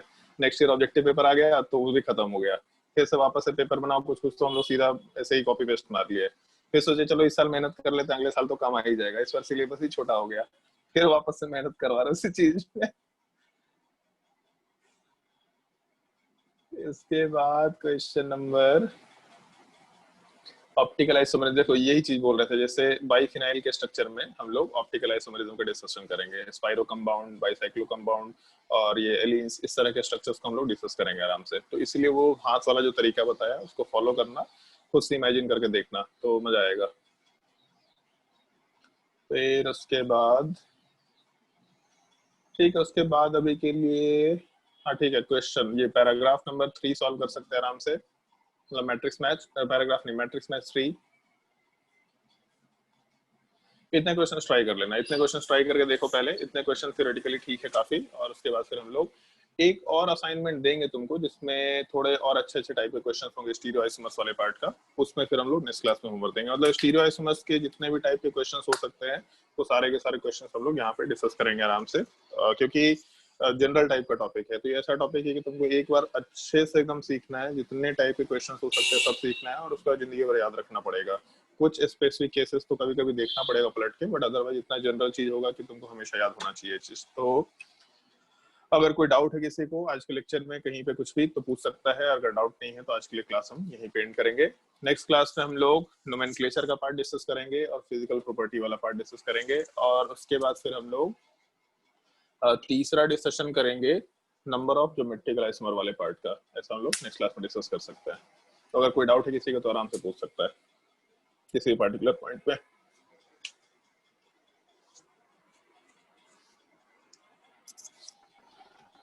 चलो अगर डाउट, हाँ बोलो। जो हम लोग का एडवांस लेवल टेस्ट होगा उसका हाँ। पेपर 9 से 12 क्यों नहीं होगा सर इस बार? उसका पेपर 1 9 से 12 ही होगा, उसमें शेड्यूल में अभिषेक सर को थोड़ा कंफ्यूजन हो गया था, ध्यान नहीं, उनको पता ही नहीं था कि उन लोग तुम लोग का एडवांस लेवल का पेपर होता है। उत्पल सर घर गए हुए थे तो इस वजह से उत्पल सर ही शेड्यूल देखते थे, तो एक बार उनसे कन्वे कर लेते हैं, बात कर लेते हैं कि उसमें क्या हुआ है। 9 से 12 और 2 से 5 ही पेपर होगा जो तुम लोगों का क्यूमुलेटिव टेस्ट का पेपर है, और ज्योत्सना तुम्हारा ही पेपर जो दोनों होना है वो इसी टाइम पे तुमको देना है, 9 से 12 ही देना है और 2 से 5 ही देना है, और तुमको दोनों पेपर एक ही बार दे देना है। वो अभी तुम लोगों को अलग से हम मैसेज करवा देंगे ग्रुप में। और कोई डाउट किसी को? सर जो 11th का इंजीनियरिंग वाला बैच है उसका फोल्डर में ऐड कर दीजिए ना हमको। उसका पेपर देना है कि तुम्हारे पास फुर्सत है उसका पेपर देने का, क्योंकि ऑलरेडी तुम्हारा हर वीक पेपर हो रहा है। कब फुर्सत मिलेगा तो दे देंगे कभी भी। तुमको फुर्सत नहीं मिल रहा है क्योंकि तुम लोग का हर वीक ही टेस्ट चल रहा है, तो हम लोगों को दिक्कत नहीं है, हम ऐड कर देंगे, पेपर देना होगा तो आराम से दे सकता है, उसके लिए कोई दिक्कत नहीं है। सिलेबस ऑलरेडी हम लोग को विशाल सर बोल रहे हैं, हम लोग ही देना भूल जा रहे हैं। तो तुम्हारा 10th है, तुम लोगों को तो हम बोले थे ना कि तुम लोग क्यूमुलेटिव टेस्ट अगर नहीं देना है तो छोड़ सकता है, तुम्हारे लिए कोई कंपलसरी नहीं क्यूमुलेटिव टेस्ट देना, बट तुम्हारे लिए जो चैप्टर वाइज टेस्ट चल रहा है वो देना कंपलसरी है, ताकि एटलीस्ट टॉपिक कैसा चल रहा हो। हाँ, अगर तुम लोग के ऊपर बर्डन हो रहा है तो क्यूमुलेटिव टेस्ट बाद में देना अपने हिसाब से, बाद में क्या मतलब अगले साल दे दो, कोई दिक्कत नहीं है, क्योंकि पेपर पहले से बना हुआ है, तुमको बस वो पेपर प्रैक्टिस करना है, तुम्हारा काम है लास्टली प्रैक्टिस करना, तुमको अपने 10th क्लास की चीजों को भी मैनेज करना। तुम्हारा एनटीएससी का भी टेस्ट शुरू हो रहा है, तो अगर क्यूमुलेटिव टेस्ट में तुमको नहीं अपीयर होना है तो छोड़ सकते हैं। तुमको हर एक जो हम लोग पार्ट टेस्ट, ताकि तुम्हारे हर एक टॉपिक का हम लोगों को एनालिसिस पता चलता रहे कि टॉपिक इसमें थोड़ा दिक्कत हो रहा है, इसमें थोड़ा सही चल रहा है, ये टॉपिक इसका अच्छा है, तो जो तुम्हारा सबसे प्रॉब्लमेटिक वाला टॉपिक होगा उस पर हम लोग फिर से बैठ करके कुछ अच्छे अच्छे क्वेश्चंस का सेट देंगे और उस टॉपिक को सही करवाएंगे। उसमें जो भी बेसिक से बेसिक पार्ट में मॉडिफिकेशन हो सकता है वो चीज करेंगे। तो तुमको क्यूमुलेटिव टेस्ट अगर नहीं देना है तो कोई दिक्कत नहीं है, क्यूमुलेटिव टेस्ट ये जज कर रहा है कि तुमको चीजें याद है कि नहीं, पार्ट टेस्ट ये जज कर रहा है कि तुम्हारा ये टॉपिक कैसा है। तो अभी तुम लोग का बेसिक्स हम लोग अच्छा कराना है, तुम्हारे पास 2 साल का टाइम है प्रैक्टिस करने के लिए। क्यूमुलेटिव टेस्ट 11th वालों के लिए मस्ट है, उसमें भी ये अनूप दे नहीं पाता है, तो इसका हमको कुछ उपाय निकालना पड़ेगा। बट बाकी तुम लोगों के लिए क्यूमुलेटिव टेस्ट मस्ट नहीं है, तुम लोगों के लिए एनटीएससी का टेस्ट और जो तुम्हारा टेस्ट सीरीज है वो मस्ट है। तो एनटीएससी का टेस्ट देना शुरू करो, क्योंकि तुम्हारा इमीडिएट एग्जाम वही चीज को टारगेट कर रहा है, ठीक है। तो हम लोग एक बार मतलब ऑलमोस्ट फाइनल हम लोग डिस्कशन कर ले रहे हैं कि ऐसा ऐसा ऐसा हम लोग का प्लानर है, ये टॉपिक इस ऑर्डर में चल रहा है, और उसके बाद तुम लोग को पूरा का पूरा चीज हम लोग कन्वे कर देंगे, और उसी के हिसाब से प्लानर भी तुम लोग को पूरा मिल जाएगा, और फिर हम लोग आराम से उसी को फॉलो करते चलेंगे, उसके लिए कोई दिक्कत नहीं है। तो नेक्स्ट क्लास में मिलते हैं, आज के लिए क्लास यहीं पे एंड करते हैं। नेक्स्ट क्लास में हम लोग ज्योमेट्रिकल आइसोमेरिज्म ऑलमोस्ट कंप्लीट कर लेंगे, और उसके बाद फिर हम लोग का अच्छा चलो ठीक है, ईजेड नोमेनक्लेचर हम इसी बार बता देंगे, उसमें प्रायोरिटी का पार्ट। हाँ बोलो। केवी क्या करें?